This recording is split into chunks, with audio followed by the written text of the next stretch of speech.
Hello, everyone. Welcome to Queued Up with Ziz and Pam. Pam and I are super excited because we have a special guest with us today, a two-part series with Dr. I, who is the founder of Classroom Without Walls. So Pam, actually, I found Pam through Dr. I. And Dr. I and I have a common institution. She has her PhD from the University of Maryland.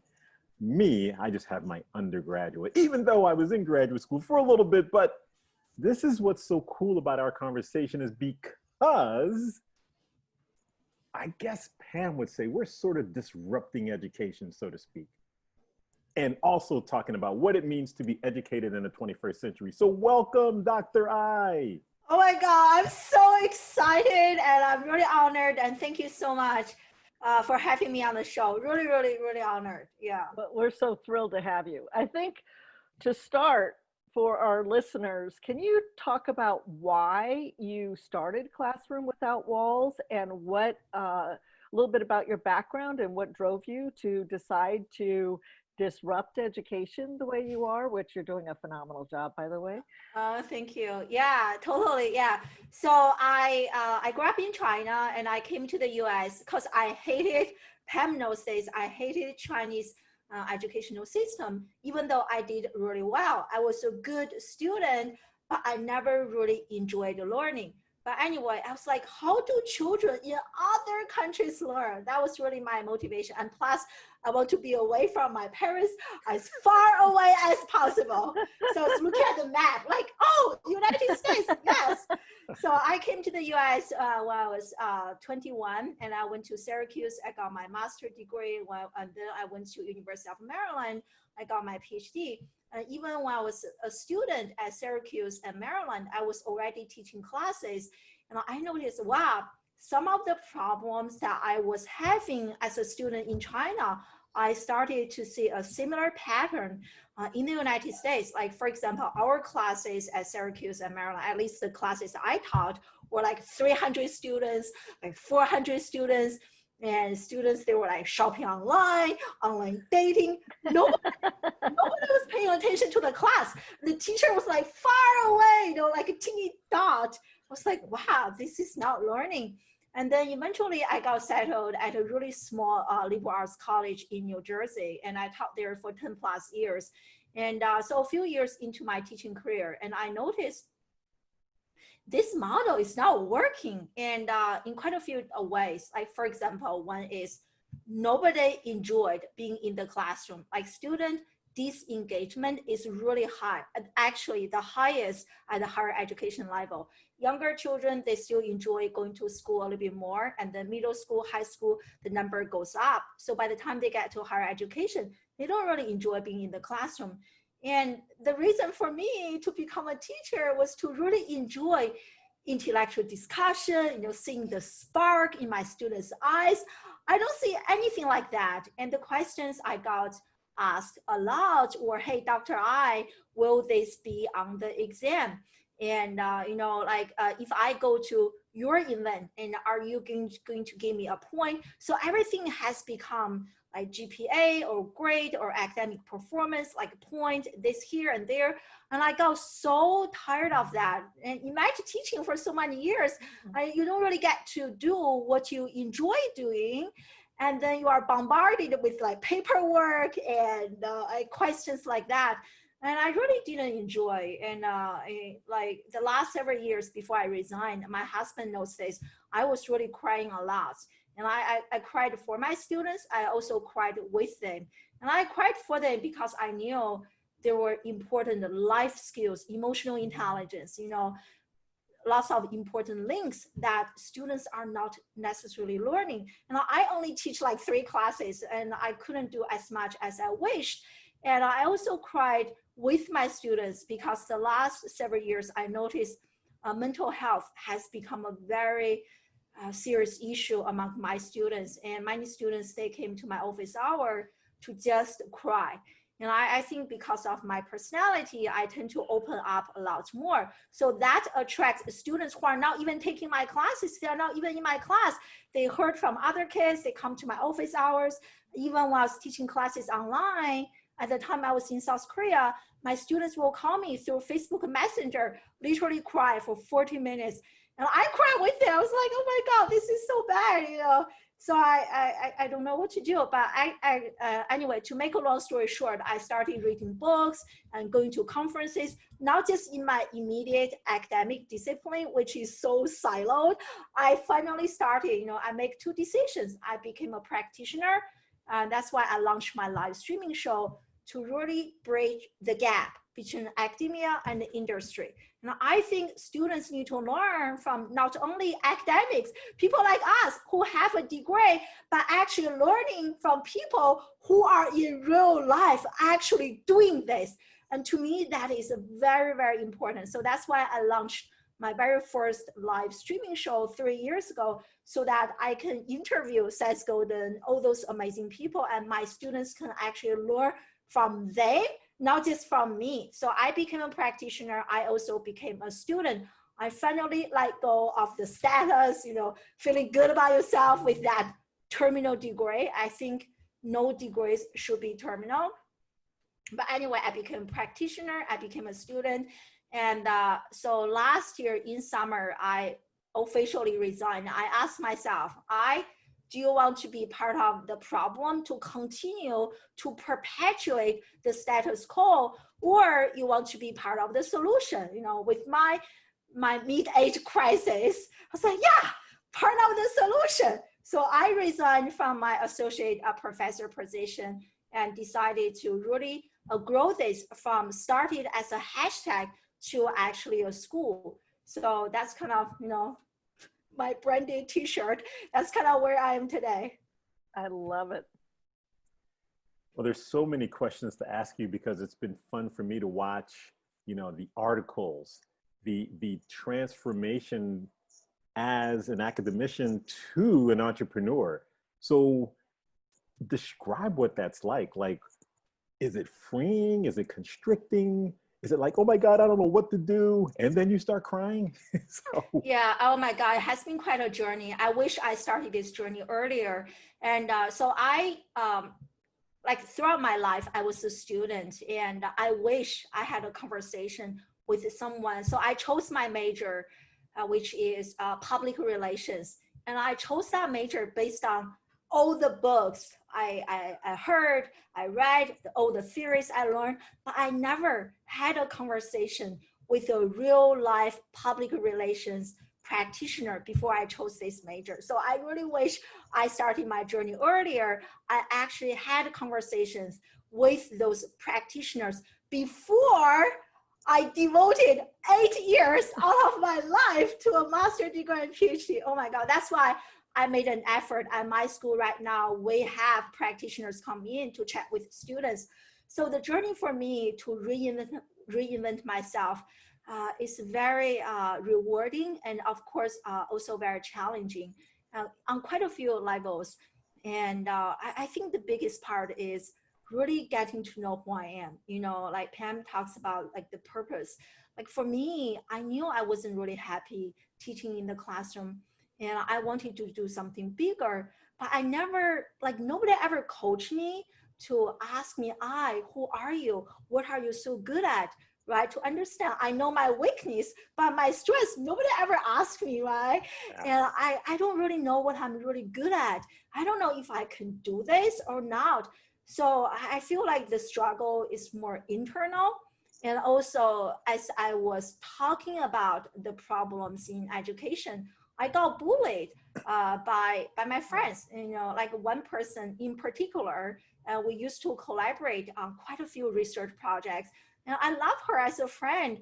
And I had no idea what happened. But after I decided to reinvent myself and to speak openly about the problems in today's education, and she bullied me, you know, like quite a few horrible things. And that also destroyed me a lot. I felt so devastated, right? I was trying to reinvent myself to start my own thing. I had no idea, it's like a rabbit hole. I had no idea how this journey was going to unfold. At the same time, my friend was doing that to me. I really started to doubt myself, like, my God, feeling like an imposter. Who am I to do this? Can I actually do this? What am I going through? Should I see a therapist, right? Should I take some medication? Or maybe I'm just going through a mid-age crisis, whatever. So I feel like in retrospect, I think when I was going through that, it is my soul is finally awake.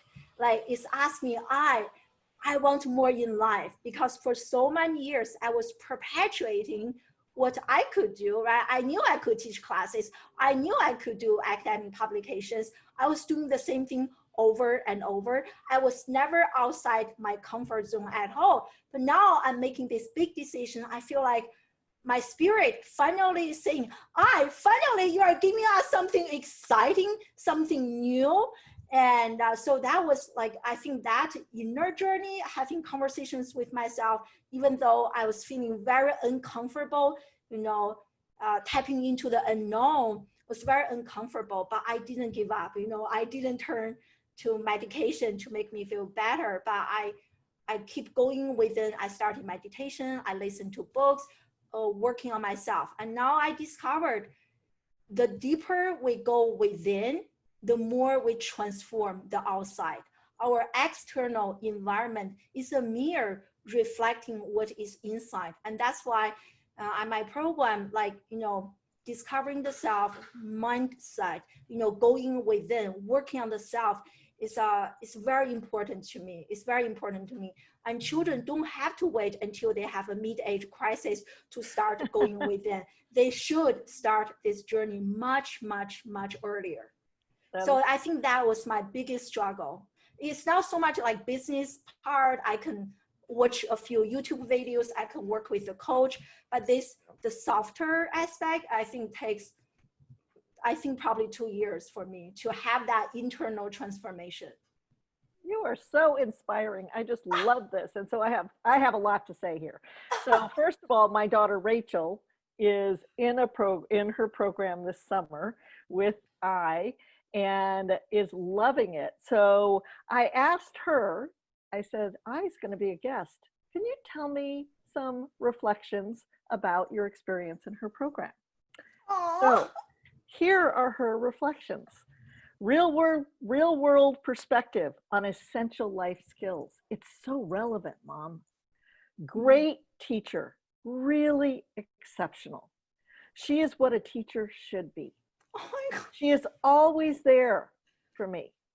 She is just the best.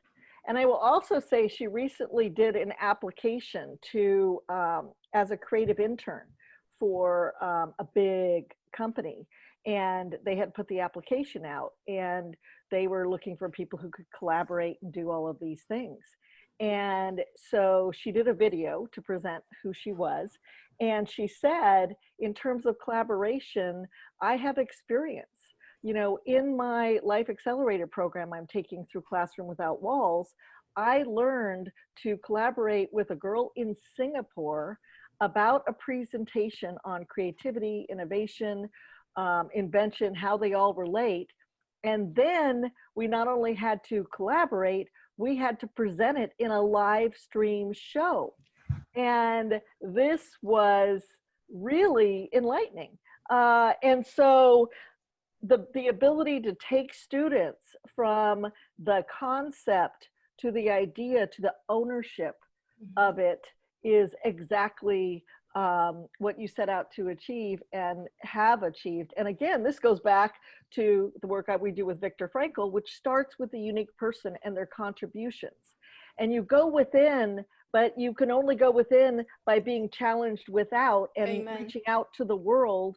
So really self-transcendence beyond yourself is the movement, right? It's Exactly. movement to better the world, better humanity, which you're doing, but you have to be quiet enough to hear your conscience, to tap into your higher, self, your human spirit, to be able to understand where to decide. That's what we've taken away from students. Amen. We have told them how to think.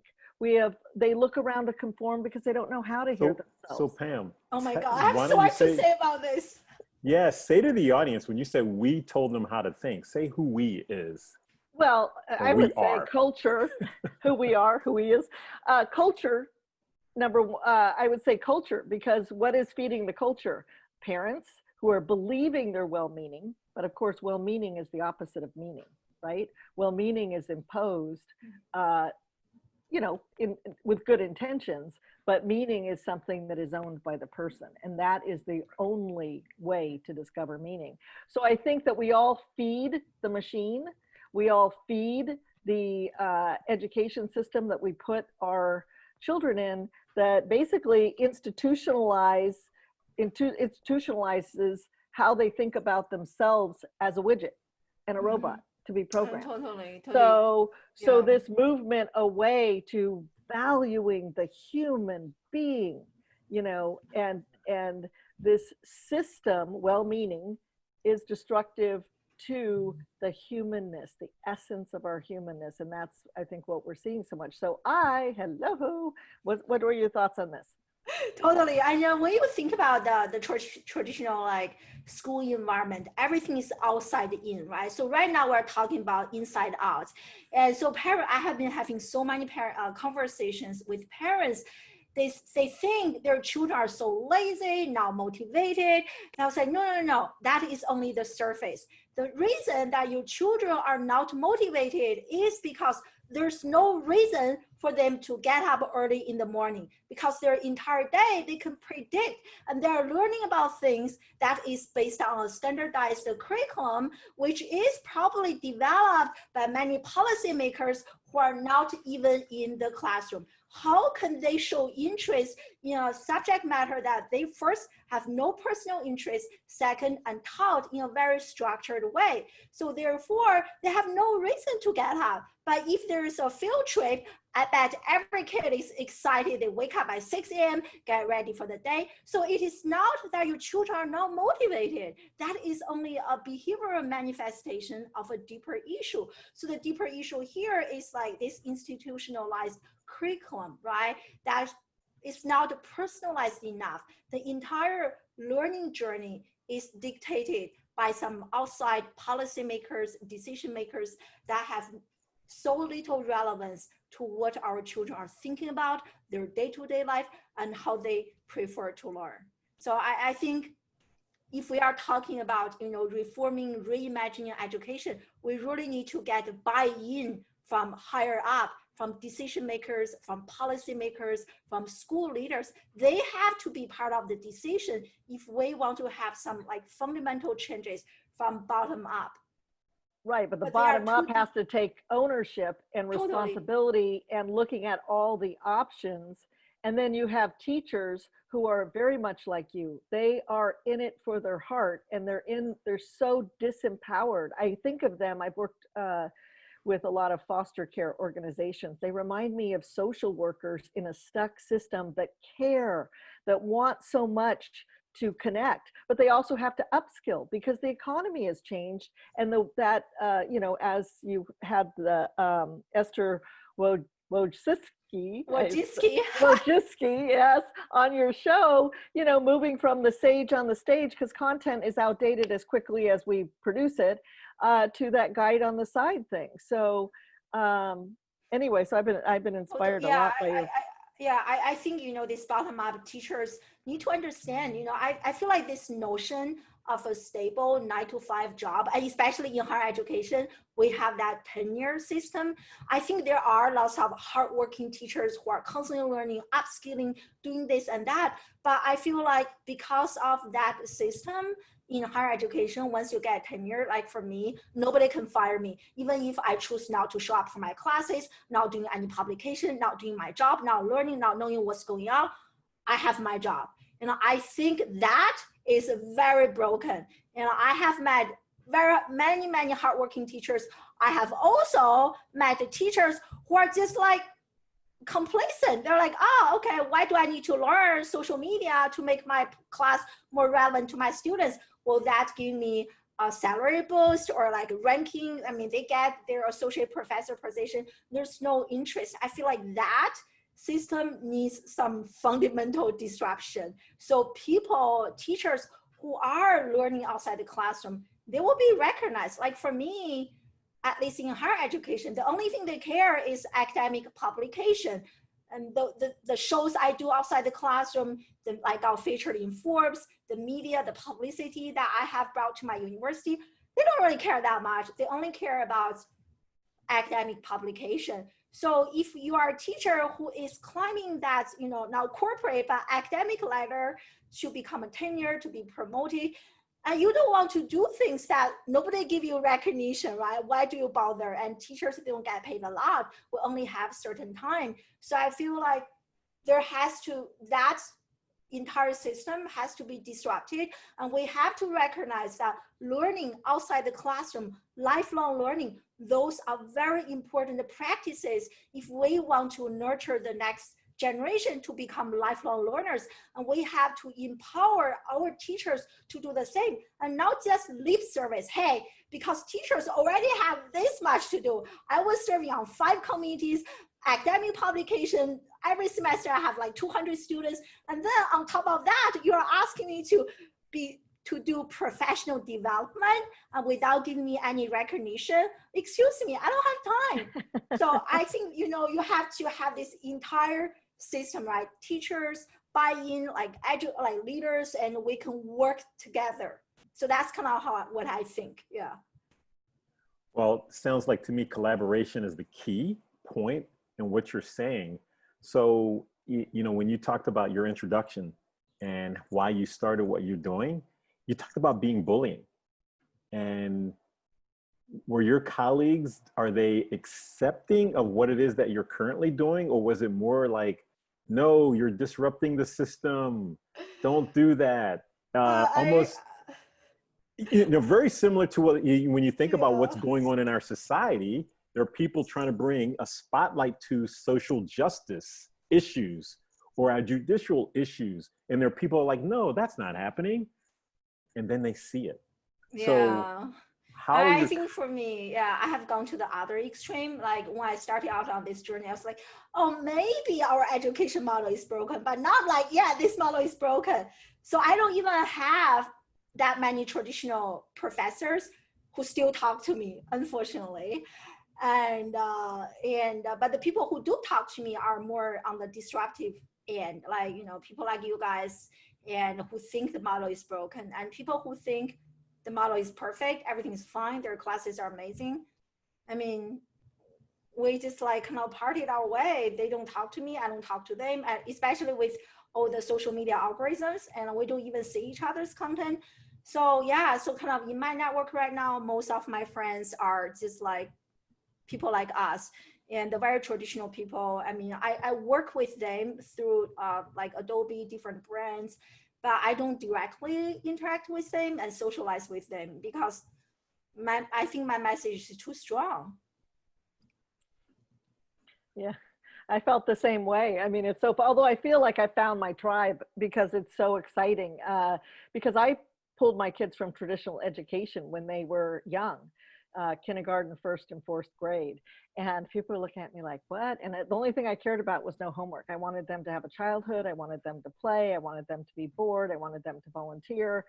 And in doing that, and then of course, going through the whole process, I suddenly, went back to college where I saw as a grad student at age 56, and it was like eye-opening, the whole thing on a credit. And in defense of colleges, they have ended up having a business model that kind of took off too much. And the professors themselves who do want to nurture it can't, because they're having to produce and all this kind of thing. So anyway, but when I was talking about teachers, I was also talking about the K through 12 because they are so disempowered. So maybe in our next segment, we can talk more about that and how you're experiencing this with your children as you're going into sort of alternative education with them too. Yeah, totally. So here's what's really interesting, just to wrap up this final segment. So what would be the parting words from you, Dr. I, in relation to all the things that you've said? You've said so much. We've talked about the inner workings, the outer workings. the system. So for a parent, if you had to paint a picture for them, so someone who isn't necessarily trying to disrupt the system, but they want their child to benefit from what's to come in the future, how would you paint that overall picture so that they get a better understanding? Yeah, I can reflect kind of my personal journey. When I was struggling, trying to get my student engagement high, get my attention, this and that, I was like, even the conversation I had with my coworkers, we will be complaining about the students, right? Like, what's wrong with today's students? They are so entitled. They're like ADHD, all those labels. They can't pay attention. They don't care about learning. So I asked myself, what is wrong with our students? But today, seeing the transformation in my students within a matter of like days, a few weeks, now I ask a different question. I ask, what is wrong with today's education? So I think children are perfect. And I think if parents can practice the pedagogy of listening to really listen to their children, as opposed to show up as a dictator, right? Show up as a facilitator, show up as a listener, listen to your children. What are they interested in? Don't like, oftentimes parents feel like teacher is this sage, they're amazing, they know everything, they're perfect. Listen to the teacher. I hate it. When I used to pick my children up from school and all the parents, oh, listen to the teacher, show me report card. Did you listen to the teacher? I was like, no, listen to your children. What are they interested in? What are they passionate about, right? That's the very first step. You know, I think the best education happens actually outside the classroom and at home. So if parents are good at listening, their children will open up to them, tell them like, hey, I love this class, I love this teacher, I'm actually interested in learning this. And parents, if they know something about education, or they can always work with coaches and they can design some projects based on their children's interests, and they will see their kid transform literally in front of their eyes. I see the change in my own students at my school. I see the change in my own children, my 5 years old, my 8 years old. Just my 8 years old, last year, 7 years old, he was like, school is so boring. I don't want to go to school. I don't enjoy learning. It's not for me. And so after we decided to homeschool them, my 8 years old, you know, has been selling stuff on eBay, making money, learning math that way. And like today he's working on his podcast. He's launching a podcast. And my husband and I, we have to ask him, hey, Aiden, can you stop learning? It is time to go outside. It is time to have lunch. It's time to have dinner. It's like, no, this is so fun. So the biggest change we made is that now we make learning personal because we listen to him. So I think if parents, you know, you can still listen to the teacher, but if you can practice more of listening to your own children, and I think they can see some substantial changes in their children. Well, that's a great way to end this segment. Like I said, what a special guest, Dr. I. So in our next segment, we're going to come back and kind of talk about this, talk about your guest. I know Pam has much more to say about meaning, you know, the inner meaning. So please join us on the other side in part 2. Thank you, Dr. I, for being a part of Queued Up with Ziz and Pam. And we've got her information along the bottom, so you'll be able to reach out to I and follow her podcasts and her wisdom. So thank you for joining us. Of course.